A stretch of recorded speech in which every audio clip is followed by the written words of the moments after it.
Hablar de esta autora es hablar de un símbolo para las letras gallegas, una poeta y novelista nacida en Galicia que se convirtió no solo en una referente fundamental del Rexurdimento, sino en uno de los grandes nombres de la literatura española del siglo XIX.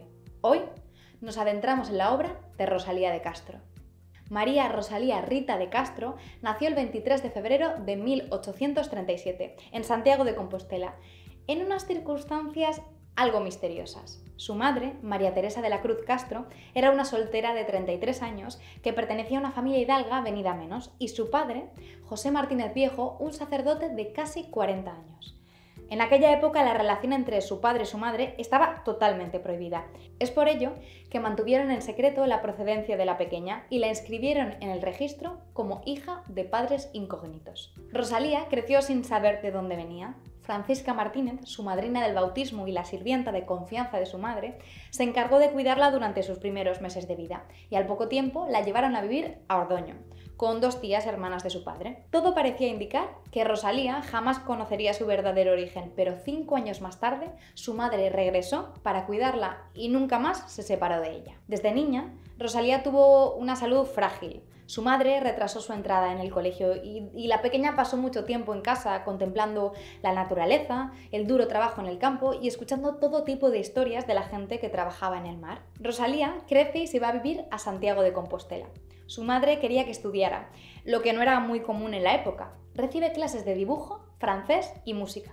Se dice que tocaba la guitarra española, la inglesa, la flauta, el arpa y el armonium. Incluso participa en algunas obras de teatro. Se convierte en una joven inquieta y desarrolla una mirada crítica en relación al mundo que la rodea.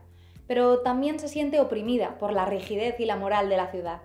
Carga con el estigma y la vergüenza que la han acompañado desde su nacimiento. En 1856 viaja a Madrid y se instala en casa de unos familiares. En Madrid se siente menos constreñida, más libre, puede respirar. Decide quedarse un tiempo y allí publica La Flor, su primera obra poética escrita en castellano. Poco después conoce a Murguía, un intelectual gallego afincado en Madrid que escribe en el periódico una muy buena crítica sobre su libro. Rosalía ya se había encontrado con Murguía en alguna tertulia en Santiago, pero es en Madrid donde estrechan su relación. Un año más tarde, la joven pareja de intelectuales se casa. Murguía siempre la animó a escribir, aunque sin hacer mucho ruido ni dejar de lado sus labores como mujer, claro.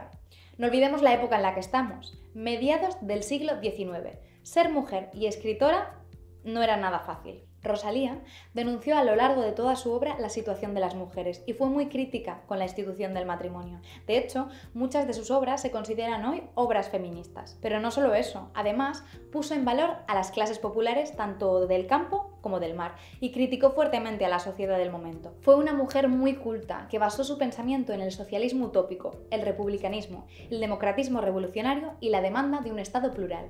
Casi nada. Poco después de casarse, el matrimonio vuelve a vivir a Galicia, donde nace la primera de sus 7 hijas e hijos: Alejandra, Aura, Gala y Ovidio, Amara, Adriano y Valentina. La familia se muda varias veces debido a problemas económicos, al vaivén laboral de Murguía y a la delicada salud de Rosalía.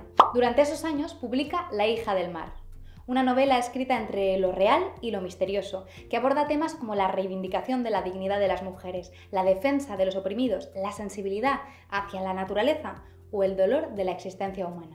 Temas fundamentales para la autora que volverán a aparecer a lo largo de su obra. En 1863 fallece su madre, lo que supuso un terrible golpe para la escritora, que además escribe A mi madre, un libro que se adentra en el dolor causado por la pérdida de su refugio y su hogar. Es decir, de su madre. A pesar de la ausencia de esta durante los primeros años de su vida, Rosalía y su madre tuvieron una relación muy profunda y especial, que se ve reflejada en muchas de sus obras. Por esta época publica Cantares gallegos, una obra escrita en gallego e influenciada por las cánticas populares de Galicia que pone en primer plano la vida campesina y rural gallega. Este texto le dio a la lengua de Galicia una dimensión distinta a la que tenía hasta entonces, y es un libro tan importante dentro de la literatura gallega que el día de su publicación, el 17 de mayo, es la fecha que se eligió para conmemorar el Día de las Letras Gallegas. Los años que siguen hace varios viajes por España. Su marido consigue un trabajo en Simancas y ella pues se queda un tiempo en Madrid, donde conoce a Bécquer, su amigo y precursor junto a ella misma del romanticismo español. En 1871 vuelve a Galicia. Vive en varios sitios, pero finalmente se afinca en Padrón. Sufre dos durísimas desgracias. Su hijo Adriano muere de una caída y su hija Valentina nada más nacer. Esto no solo afecta a su carácter, sino también a su salud, cada vez más deteriorada. En 1880 publica Follas Novas, un poemario escrito en gallego que denuncia las terribles condiciones de los emigrantes y el sufrimiento de las mujeres gallegas. Quizá uno de los poemas más estudiados en este libro, y sobre el que se han escrito más interpretaciones, es Negra Sombra.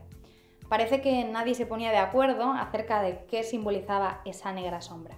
Tanto Cantares gallegos como Follas Novas son obras absolutamente fundamentales para el llamado Resurdimento, un movimiento dedicado a recuperar la lengua gallega como vehículo de expresión social y cultural. Tras un larguísimo periodo de decadencia de la lengua, caracterizado por el desprestigio y la escasez de obras literarias escritas en gallego, el Resurdimento, con Rosalía a la cabeza, revaloriza tanto la lengua como las tradiciones gallegas. El 15 de julio de 1885, Rosalía de Castro fallece en la cama de su casa en Padrón.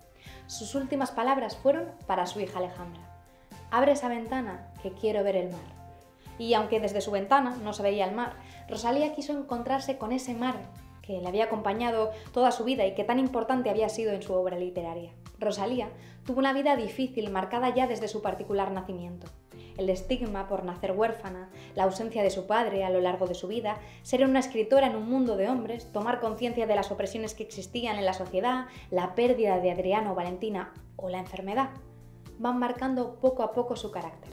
Nuestra autora fue una mujer sensible e inteligente que, arrasada por las circunstancias, se convirtió en un alma atormentada. Cuentan que, a pesar de los tormentos y los golpes que le dio la vida, nuestra autora fue una mujer generosa, solidaria y empática, muy buena con la gente, pero quizá no tan buena con ella misma.